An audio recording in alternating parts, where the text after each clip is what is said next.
Good morning, good afternoon, good evening. दोस्तों, आप जहां भी हैं, ब्रूटली ऑनेस्ट के इस एपिसोड में आपका बहुत बहुत स्वागत है। दोस्तों, मैंने पिछले एपिसोड में आपको श्री औरोबिंदो की कहानी सुनाई थी, जिसमें हमने जाना कि किस तरह इंग्लैंड में पले बड़े होने के बावजूद श्री औरोबिंदो भारत वापस लौटे और कैसे अपने साहित्य के माध्यम से स्वतंत्रता संग्राम में उन्होंने एक महत्वपूर्ण भूमिका निभाई और कैसे ब्रिटिश सरकार ने उन्हें और 38 क्रांतिकारियों को अलीपुर बॉम्बिंग केस में जेल भेज दिया था। दोस्तों, आज के पॉडकास्ट में मैं आपको बताऊंगा कि कैसे जेल में बिताया गया वो समय श्री औरोबिंदो के जीवन का एक ट्रांसफॉर्मेशन पीरियड बन गया। और इससे आप ये भी समझेंगे, कई बार चैलेंजेस में बहुत बड़ी अपॉर्चुनिटी छुपी होती है। जेल की सजा के दौरान जब उनकी अंतरात्मा के माध्यम से ईश्वर ने औरोबिंदो से बात की, तब औरोबिंदो को सेल्फ रियलाइजेशन और स्पिरिचुअल अवेकनिंग का अनुभव हुआ और अंततः उन्हें अपने जीवन का वास्तविक उद्देश्य मिल गया, पर्पस ऑफ लाइफ। लेकिन अपने इस नए यात्रा को शुरू करने से पहले उन्होंने ब्रिटिश अधिकारियों से एक कानूनी लड़ाई लड़नी थी और उनसे अपनी आज़ादी छीननी थी। और इसका पहला अवसर 5 मई 1908 को आया, जब औरोबिंदो को चीफ प्रेसिडेंसी मजिस्ट्रेट कोर्ट के सामने पेश किया गया, जहां उन्हें पहली बार वकीलों से मिलने का मौका दिया गया। औरोबिंदो बताते हैं कि जब उन्हें मजिस्ट्रेट के सामने पेश किया गया था, तब उन्हें अपने अंदर ईश्वर की आवाज़ सुनाई थी, जो उनसे कहती थी, कोट अनकोट, जब तुम्हें जेल में डाला गया तब तुमने मुझसे ये पूछा था ना, आपने मेरी रक्षा क्यों नहीं की? तो अब मजिस्ट्रेट को देखो और अब प्रोसिक्यूटिंग काउंसिल को देखो। जब मैंने देखा तब मुझे मजिस्ट्रेट की जगह वहाँ वासुदेव दिखे। वे नारायण थे जो बेंच पर बैठे थे। जब मैंने प्रोसिक्यूटिंग काउंसिल को देखा तो वहाँ प्रोसिक्यूशन के लिए काउंसिल नहीं, स्वयं श्री कृष्ण बैठे थे और मुस्करा रहे थे। उन्होंने कहा, क्या अभी भी डर लग रहा है? मैं सभी मनुष्यों में हूं और मैं ही अपने कार्यों और उनके शब्दों पर शासन करता हूं। मैं अभी भी तुम्हारी रक्षा कर रहा हूं और इसलिए तुम अपने इस डर को त्याग दो। ये मुकदमा जो तुम्हारे खिलाफ लगा है, इसे तुम मेरे हाथों में छोड़ दो। ये तुम्हारे लिए नहीं है। मैं तुम्हें यहां मुकदमे के लिए नहीं लाया था, बल्कि किसी और काम के लिए लाया हूं। ये मुकदमा तो बस मेरे काम का एक जरिया है और कुछ नहीं।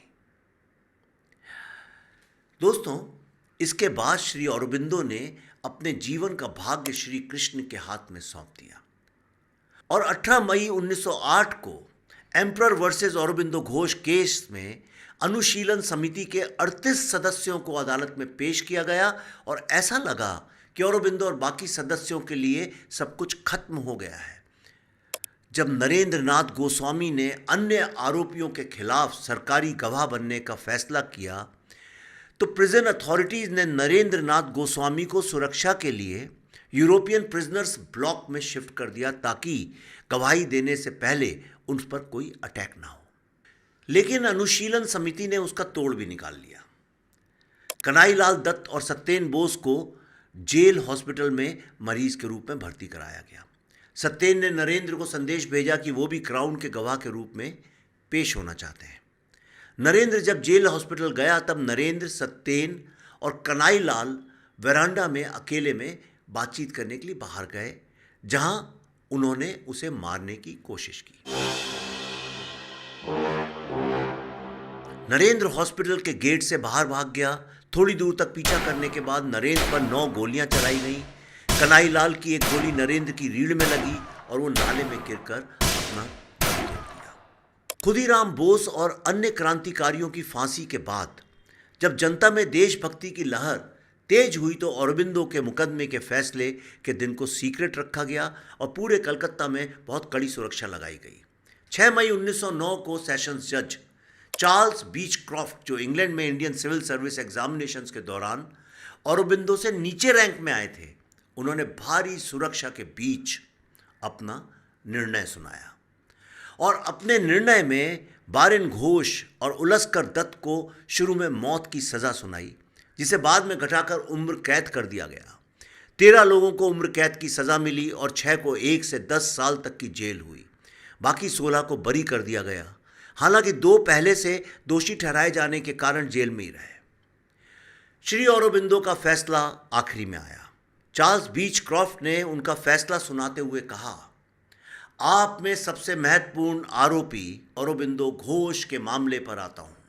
मुद्दा यह है कि क्या उनके लेख और भाषण, जो अपने आप में सिर्फ देश के विकास की बात करते हैं, इस मामले में उनके खिलाफ साबित हुए तथ्यों के साथ मिलकर ये दिखाते हैं कि वे इस साजिश के हिस्सा थे।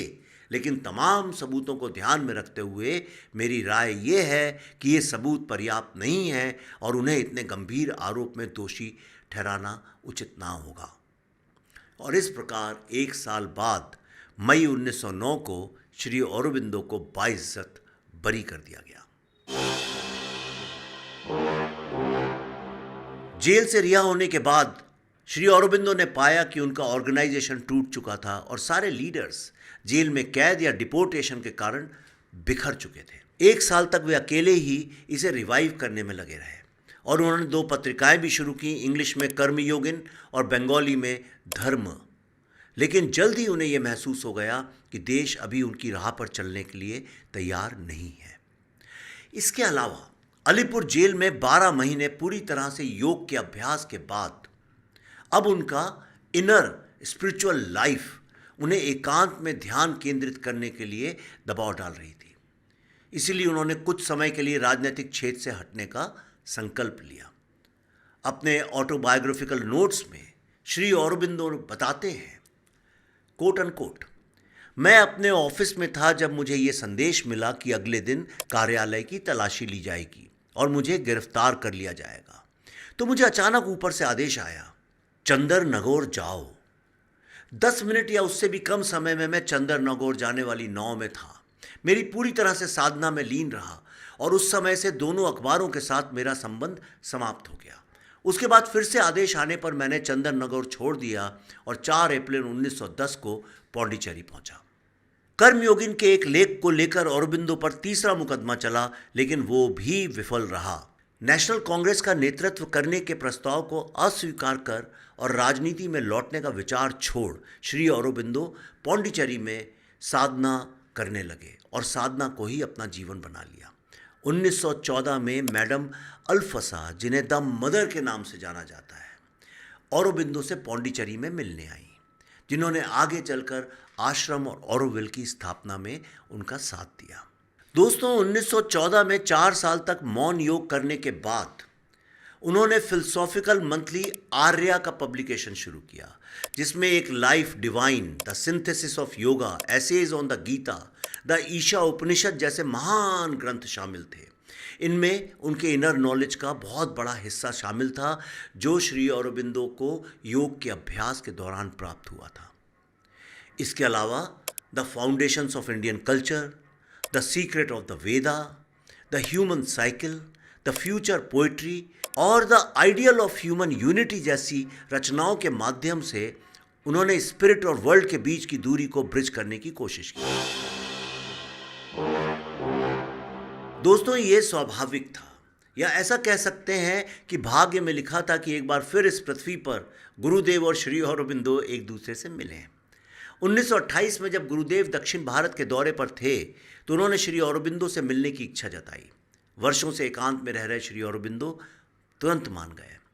गुरुदेव स्टीमर से पौंडीचेरी पहुंचे, जहां अरबिंदो की सेक्रेटरी नौलिनी कांता गुप्ता उन्हें लेने आई।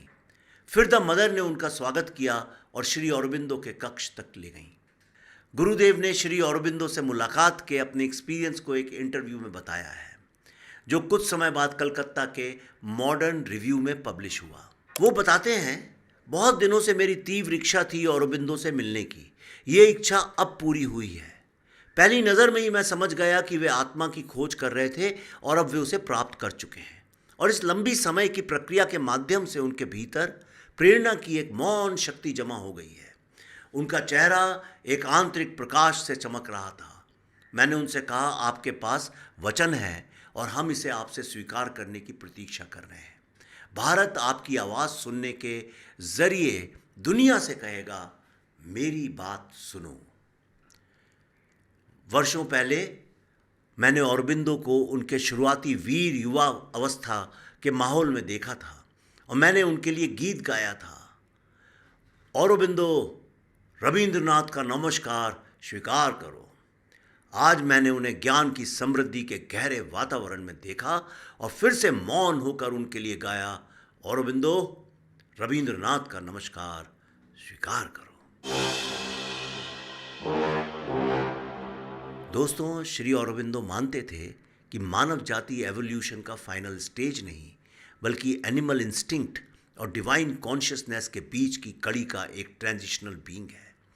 वे मानते थे कि इंसानों में सेल्फ अवेयरनेस की क्षमता होने की वजह से वे अपने स्पिरिचुअल एवोल्यूशन में एक्टिवली पार्टिसिपेट करने के योग्य हैं।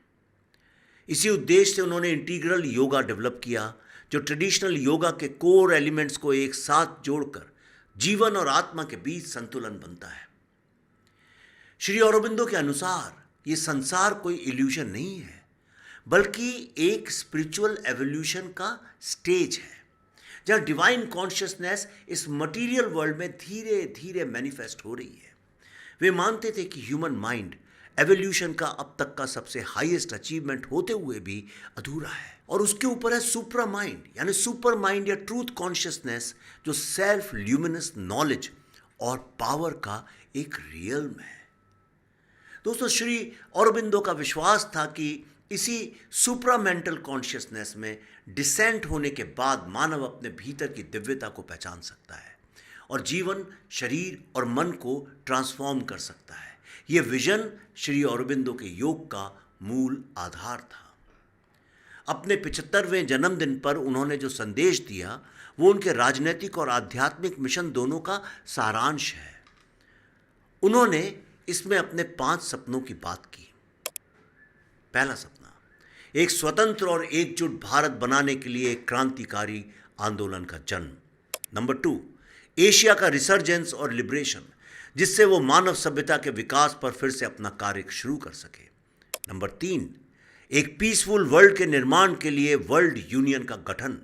नंबर 4, भारत द्वारा दुनिया को दिया गया आध्यात्मिक उपहार। और अंत में नंबर 5, सुपर ह्यूमन एवोल्यूशन की तरफ ट्रांजिशन के लिए ह्यूमन कॉन्शियसनेस का विकास। अब आप ही बताइए दोस्तों, क्या इस सदी के लिए ये एक बहुत शानदार एजेंडा है या नहीं? दोस्तों, 5 दिसंबर 1950 की सुबह 1:26 पर श्री औरोबिंदो ने अपना शरीर त्याग दिया। उनकी सहयोगी द मदर ने कहा कि उन्होंने ये फैसला कंपल्शन में नहीं, बल्कि ऐसे कारणों के लिए लिया है जो मानवीय समझ से परे है। उनके निधन के 5 दिनों तक श्री औरोबिंदो का शरीर वैसा ही इंटैक्ट रहा। उसमें किसी भी प्रकार के डिस्कलरेशन या डीकॉम्पोजिशन का कोई भी निशान नहीं दिखा।